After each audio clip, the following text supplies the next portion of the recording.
Over the past 2 seasons, the Lakers' offense was uninspiring under Darvin Scam. Even after they fired him, they brought more questions upon themselves because they hired JJ Redick, someone who never had any coaching experience at a professional level. But after watching a few preseason games, there are reasons to believe that the Lakers' offense could actually be good. From the games I've watched, there's two main changes that are really promising. The first is with Anthony Davis. In AD's career, he was mostly utilized to score.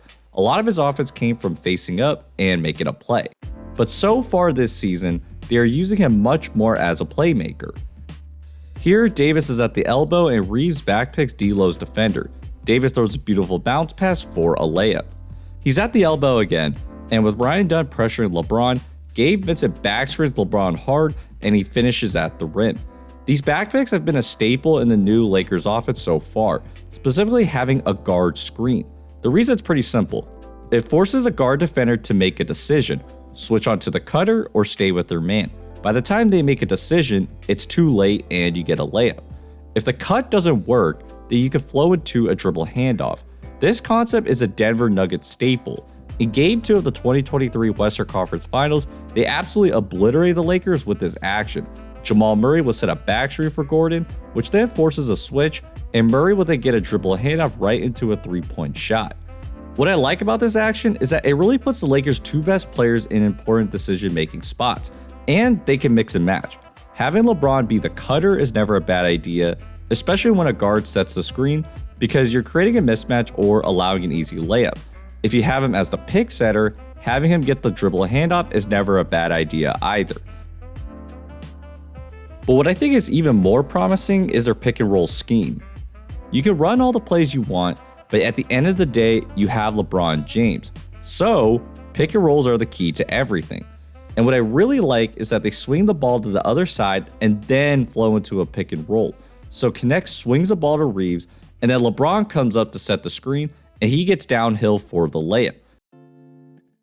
The reason this works so well is because Kevin Durant had just finished guarding the dribble handoff. So he thinks he could get back to Rui, except no, because LeBron is now down the lane and he's late. The Suns think it would be better to have the wing defender guard the pick and roll instead. So this time, Rui swings it quickly to LeBron and Vincent sets the screen.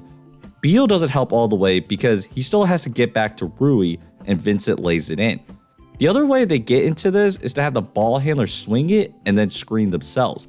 JJ Redick tells Max Christie to come to the paint to force the guard to be the paint defender. D'Lo then swings the ball to AD and then sets an inverted screen that allows AD to get in the paint and dunk it. In the past, the Lakers offense would just get straight into the pick and roll, and the problem is that the low man could get to the help earlier, which then limits what you could do. But if you just finish guarding in action and now have to prepare for a pick and roll, you have to move much quicker and be much more hyper aware. And that's what these pick and rolls do now. It just opens up more space on the floor. You can run all the design plays you want, but as Kevin Durant had said over the summer, running set after set isn't what makes an offense great.